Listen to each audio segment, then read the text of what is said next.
સવારે મને ફોન દ્વારા જાણ કરવામાં આવી કે અહીંયા આ લોકોનો 1.5 મહિનાથી આ પગાર થયો નથી. તો આપણે પ્રજેશભાઈ સોલંકીને વાત કરતાં એમને એમ કીધું કે 2 કલાકમાં પગાર ખાતામાં નાખવામાં આવશે.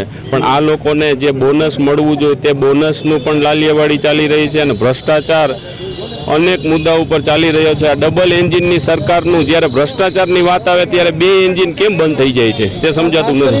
કેટલા લોકોનો પ્રશ્ન છે અને આ ડ્રાઈવર કોણ છે?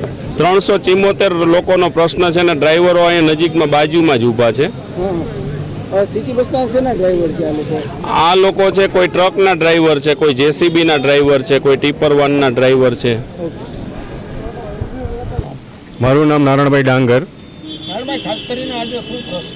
ખાસ કરીને આજે એવું છે 31/8 કોન્ટ્રાક્ટ પૂરો થઈ ગયેલો છે. અમને એ લોકોએ કોઈ જાણ કરી નથી કે 31/8 કોન્ટ્રાક્ટ પૂરો થઈ ગયો છે. એને વર્ક ઓર્ડર વગર અમને પગાર કર્યા નથી. અમે અમારા શેઠને ફોન કર્યો કે મને વર્ક ઓર્ડર પહેલા મળ્યો નથી, ત્યાર સુધી તમને પગાર નહીં થાય. આ પ્રશ્ન છે. 374 ડ્રાઈવર છે.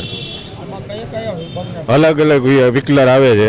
જેસીબી આવે, ડમ્ફર આવે, ટ્રેક્ટર આવે, બોલેરો આવે, ફાયર બ્રિગેડ. દિવાળી અમારી બગડે એટલે તો હાંધું કરવું પડે છે. 1.5 મહિનાથી પગાર થયો નથી. જાણ કર્યું તો કે મને વર્ક ઓર્ડર તમારો મળ્યો નથી, અમારો કોન્ટ્રાક્ટ પૂરો થઈ ગયો છે. આ પગાર નહીં થાય તો આગામી સમય અમે કમિશનર સાહેબે ધારણા કરશું.